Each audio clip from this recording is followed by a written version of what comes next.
আসসালামু আলাইকুম। আশা করছি সবাই ভালো আছেন, সবাই সুস্থ আছেন। অনেকদিন পর আসলে ভিডিও মেক করতে বের হলাম, আর নতুন আরেকটি ভিডিওতে আপনাদের সবাইকে স্বাগত জানাচ্ছি।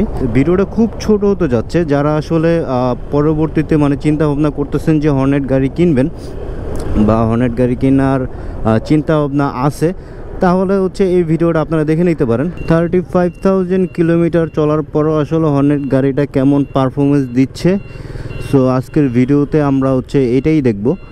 আচ্ছা, মূলত এই গাড়িটার ফার্স্ট ওনার ও, আর আজকে ওর থেকে এই গাড়িটার রিভিউ সম্পর্কে আমরা জানবো যে এই গাড়িটা কেমন পারফরমেন্স দিচ্ছে। কারণ ওর এক হাতেরই গাড়ি, এক হাতে ইউজ করা হয়েছে এবং 35,000 কিলোমিটার যে গাড়িটা চলছে এটা সম্পূর্ণ ওর হাতের উপর দিয়ে চলছে। সো খুঁটিনাটি বিষয় আসলে ও বলতে পারবে যে গাড়িটা কেমন পারফরমেন্স দিচ্ছে বা কী অসুবিধা কী সুবিধাগুলো রয়েছে। সো ফার্স্টে আমরা এই বাইকটা একটা একটু রাইড করে দেখে আসলে কেমন।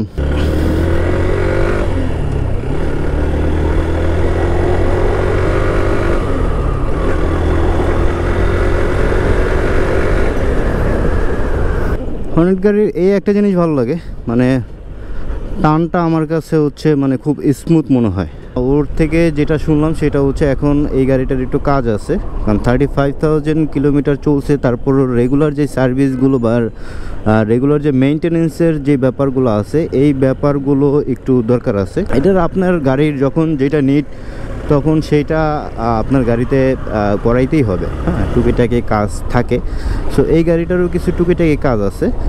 আর আরেকটা কথা এই গাড়ির যে হ্যান্ডেলটা, এটা ও চেঞ্জ করছে।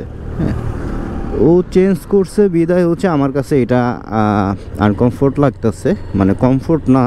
এইটা যখন নতুন অবস্থায় যখন গাড়িটা ওয়ান ছিল হর্নেটটা, তখন রাইড করে যে একটা ফিল পাইছিলাম, তখন রাইড করে যে একটা ভালো লাগা কাজ করছিল, সেই ভালো লাগাটা এখন আর নাই। কারণ নতুন আর একটু পুরান হওয়ার মধ্যে একটু পার্থক্য আছে, কিন্তু তারপরেও ও আপনার এটার হ্যান্ডেলটা চেঞ্জ করা হয়েছে। সো যার মাধ্যমে চেঞ্জ করছে, হয়তো বা কোনো কারণে জিনিসটা মিলাইতে পারে না। আমার কাছে মনে হয় যে গাড়িটা ডানে বা বামে কাত হয়ে যাচ্ছে, আমার কাছে এরকম ফিল মনে হয়। ন্যাচারালি যেটা হয় আর কি, সেটাই বললাম আপনাদেরকে। এবং ওভারঅল হর্নেটের পারফরমেন্স নিয়ে আসলে বলার মতো কিছু নাই, আসলে খুঁটিনাটি বিষয়গুলো নিয়ে আসলে বলার মতো কিছু নেই। কিন্তু হর্নেটের যেই জিনিসটা আমার কাছে খুব ভালো লাগে সেটা ওইটার ব্রেকিংটা এবং কি কমফোর্ট জোনটা। লং রাইডে যখন আপনি এই বাইকটা যখন রাইড করবেন, তখন আপনার কাছে খুবই কমফোর্ট মনে হবে। আর মূলত গাড়ির যে ওনারকে দেখতে পাচ্ছেন, ও এই গাড়িটা নিয়ে ঢাকার বাইরে বেশ কয়েক জায়গায় গিয়েছে। ওর ক্ষেত্রে ওর ভাষ্যমতে হাইওয়েতে খুব কমফোর্ট ভাবে ও আসলে রাইড করতে পারে এই বাইকটা নিয়ে। আচ্ছা, আর একটা বিষয় এইটা হুন্ডার যে নিচের যে পার্টটা, ইঞ্জিন গার্ড বলা হয় যেটাকে। সো এই ইঞ্জিন গার্ডটা কত নিচ্ছে? 1500। এটা কি হুন্ডারে? এক্স ব্লেডের হুন্ডার স্টিকার করা হয়েছে। এটা কি ওরাই করে দিচ্ছে?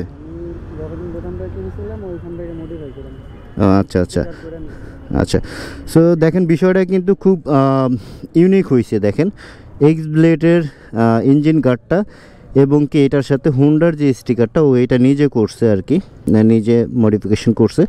বাট এটা কিন্তু আসলে লুকটা কিন্তু চেঞ্জ আসছে। যেমন আমার জিক্সারটাতেও আপনার নিচের যে ইঞ্জিন গার্ডটা আছে, ইঞ্জিন কিটটা আছে, এটা কিন্তু আসলে পালসারের।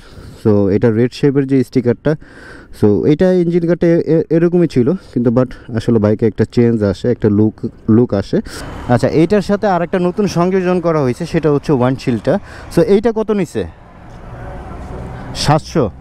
আচ্ছা, সো এইটা 700 নিচে। দেখেন, এই ওয়াইন্ডশিল্ডটার কারণেও কিন্তু আসলে গাড়ির লুকে আসলে চেঞ্জ আসছে। সো ভিউয়ার্স, যাদের আসলে হর্নেট কেনার চিন্তা ভাবনা আছে, আসলে তারা হর্নেট গাড়িটা নিতে পারেন। এটা খুবই কমফোর্ট একটা গাড়ি। এটা দেখতে পাচ্ছেন যে এটা 35,826 কিলো আসলে এই বাইকটা রাইড করা হয়েছে। সো এখন পর্যন্ত গাড়ির আসলে কিচ্ছু হয় না। আসলে 30-35,000 40,000 গাড়ি চললে আসলে বাইকের কিছুই হয় না। আবার অনেকের ক্ষেত্রে দেখবেন যে আসলে 20-30 হাজারেই মনে করেন যে গাড়ির অবস্থা খারাপ। এটা যার যার চালানোর উপরে ডিপেন্ড করে। ইঞ্জিনের যে পারফরমেন্স, আমি এই গাড়িটা যখন ও নিয়ে আসছিল, তখন আমি এই গাড়িটা রাইড করছিলাম। সো ইঞ্জিনের যে পারফরমেন্স এখনও সেই আগের মতোই পারফরমেন্সটা দিচ্ছে। আসলে হুন্ডা তো হুন্ডা নিয়ে আসলে বেশি কিছু বলার মতো নাই। সো ভিউয়ার্স, ভালো থাকবেন, দেখা হবে নেক্সট কোনো ভিডিওতে। সেই পর্যন্ত সুস্থ থাকবেন, ভালো থাকবেন, আল্লাহ হাফেজ।